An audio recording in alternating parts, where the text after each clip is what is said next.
The crystal chandelier scattered warm amber light across polished Italian marble as the first drops of red wine struck a man's white shirt. Conversations faltered. A violin quartet continued playing, but even the music seemed to hesitate beneath the weight of the moment. Waiters froze with silver trays balanced carefully in their hands. Wealthy executives looked up from half-finished conversations, their expressions shifting from amusement to curiosity. In the center of the grand ballroom stood a quiet man in a charcoal maintenance uniform, one hand resting gently on the shoulder of his 10-year-old daughter. Either of them moved. Only one question lingered silently in the room.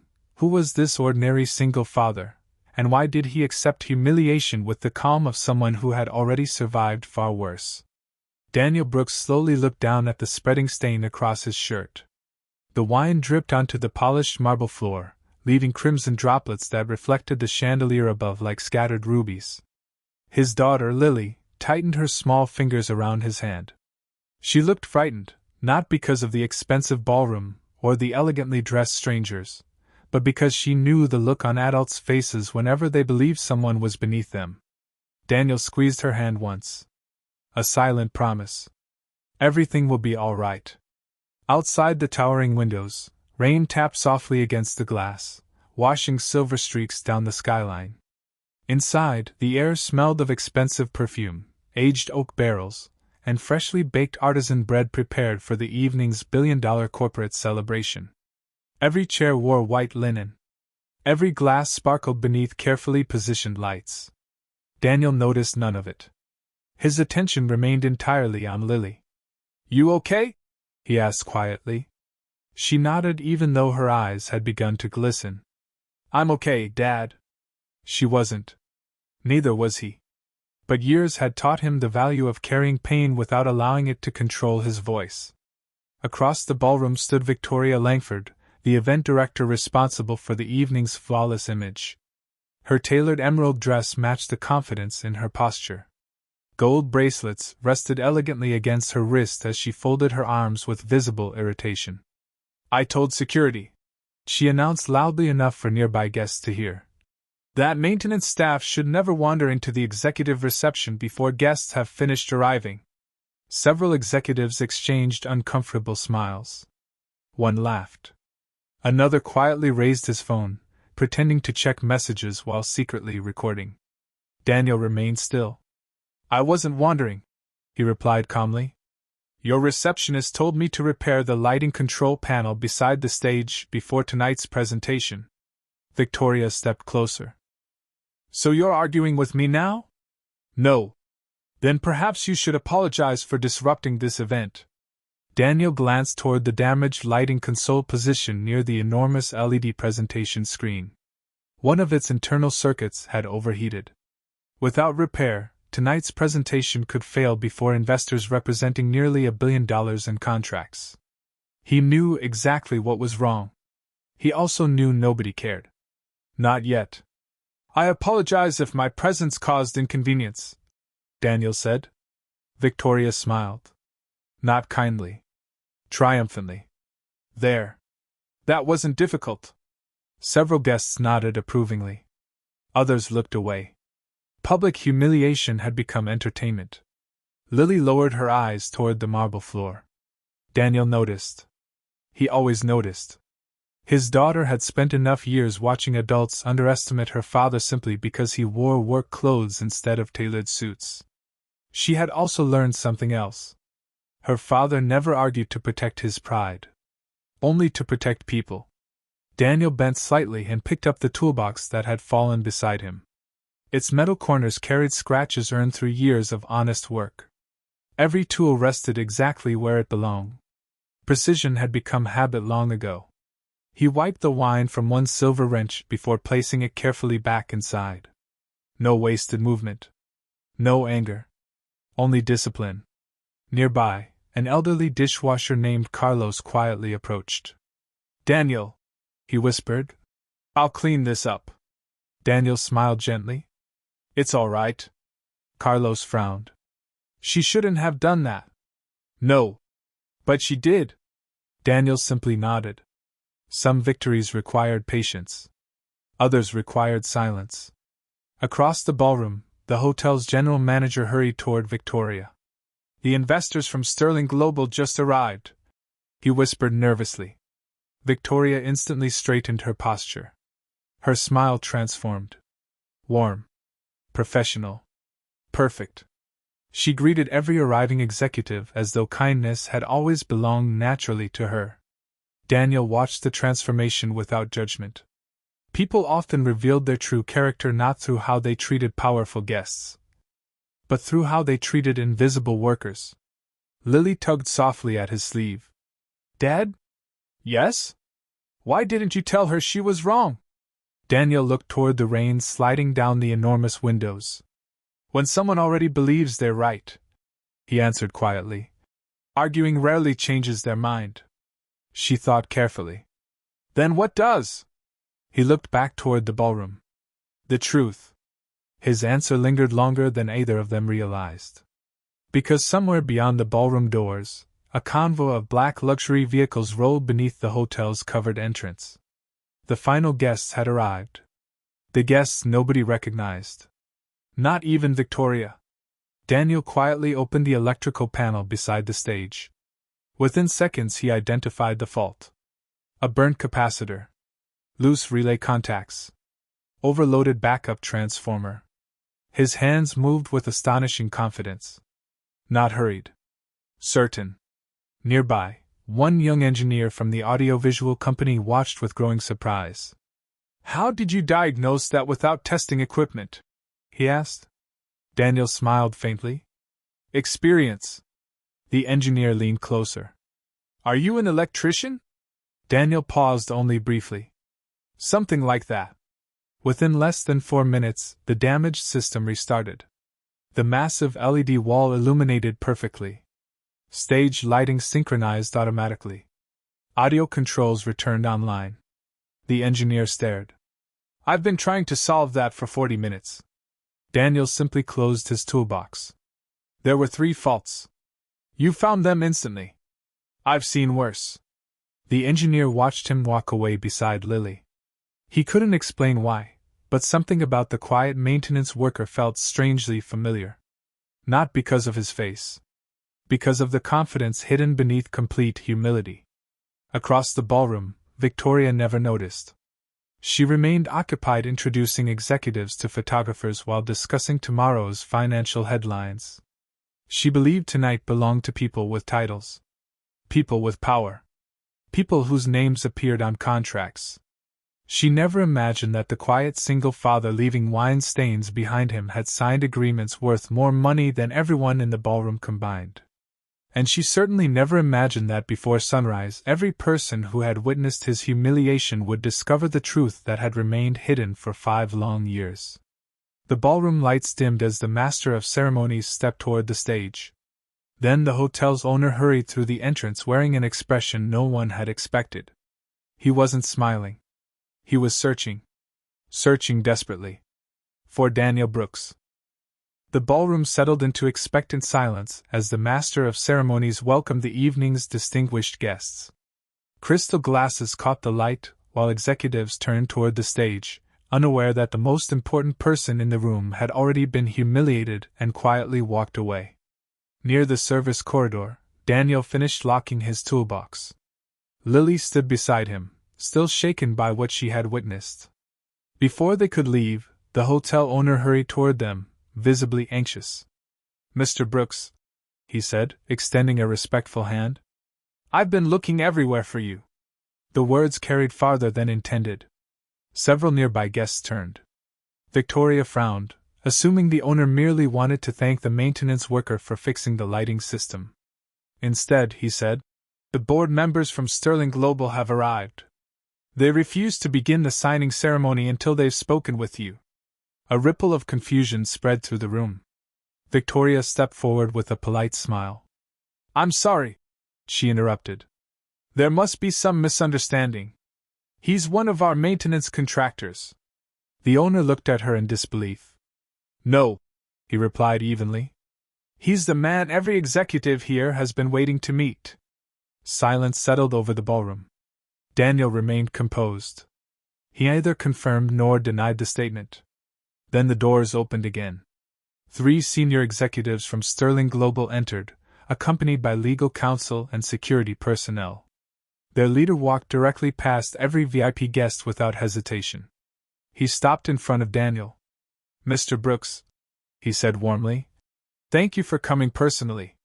The executive shook Daniel's hand with unmistakable respect. "We've delayed the $1 billion agreement until you reviewed the final terms." Victoria's smile disappeared. Around her, conversation ceased completely. Only minutes earlier, she had poured wine on the quiet single father in front of everyone. Now the same man was being treated as the most influential person in the building. She tried to recover. I wasn't aware." Daniel met her eyes without anger. "There was no reason you should have been." He turned his attention back to Lily. "Ready?" She nodded. For the first time that evening, she smiled. Together they walked toward the stage, leaving behind a ballroom filled not with whispers or laughter, but with the heavy silence that follows a profound mistake. Yet Daniel knew the evening was far from over. Someone inside the ballroom was determined to protect a dangerous secret, and exposing the truth would place not only the billion-dollar deal at risk, but also Daniel's reputation and everything he had spent 5 years rebuilding. The rain intensified outside, rattling against the ballroom windows as the atmosphere inside shifted from celebration to suspicion. What had begun as a glamorous signing ceremony had become a room filled with uneasy whispers. Daniel Brooks stood calmly near the stage with Lily at his side, but the respect he had suddenly received was already provoking resistance. Victoria struggled to comprehend what had happened. Minutes earlier she had dismissed Daniel as insignificant. Now the executives who had flown across the country were treating him as the central figure in a billion-dollar agreement. Embarrassment quickly hardened into self-preservation. She quietly approached Marcus Hale, the hotel's chief financial officer and one of the architects of the evening's deal. Marcus had much more to lose than his reputation. For months, he had concealed fraudulent payments hidden within subcontracting agreements that would be exposed if Daniel personally reviewed the final documents. "We can't let him take control of this meeting," Marcus whispered. Victoria looked at him in disbelief. "What are you talking about?" "You don't understand," Marcus replied. "If he starts asking questions, everything falls apart." Instead of admitting the truth, Marcus made a decision born of panic. He contacted hotel security and falsely claimed that confidential corporate files had disappeared shortly after Daniel entered the ballroom. Within minutes, 2 security officers approached. "Mr. Brooks," one said professionally, "we need you to come with us." The ballroom fell silent once again. Lily instinctively moved closer to her father. Daniel did not resist. "If there's a concern," he said calmly, "I'll cooperate." The accusation spread rapidly among the guests. Some remembered the wine incident and assumed Victoria had been right all along. Others who had begun to admire Daniel now questioned whether they had misjudged him. Marcus watched from a distance, convinced his plan was working. Daniel was escorted to a private conference room while investigators searched his toolbox and maintenance equipment. They found nothing. Not a single confidential document.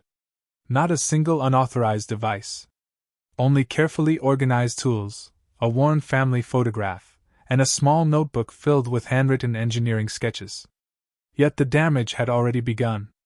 News of the investigation reached Sterling Global's legal team. The billion-dollar signing was immediately suspended pending clarification. Financial journalists waiting in the lobby caught fragments of the rumor, and speculation spread through the building within minutes. Lily sat quietly outside the conference room, clutching the sleeve of her father's jacket. For the first time that evening, Daniel's calm expression faltered, not because of the accusation itself, but because his daughter was witnessing another moment where integrity seemed powerless against influence. He remembered a promise he had made 5 years earlier after losing his wife. No matter how difficult life became, Lily would never see him surrender his principles. Inside the conference room, investigators questioned him about his identity. One finally asked, "If you're the owner behind this agreement, why are you working here in a maintenance uniform?" Daniel looked at the photograph of Lily before answering. Because titles reveal what people have achieved. Character reveals who they are. His answer left the room quiet. Meanwhile, an unexpected ally emerged. The young audiovisual engineer who had watched Daniel repair the lighting system remembered that the entire ballroom, including the wine incident and the hours that followed, had been continuously recorded by the hotel's technical cameras during equipment testing. He hurried to the control room. What he discovered would expose far more than public humiliation.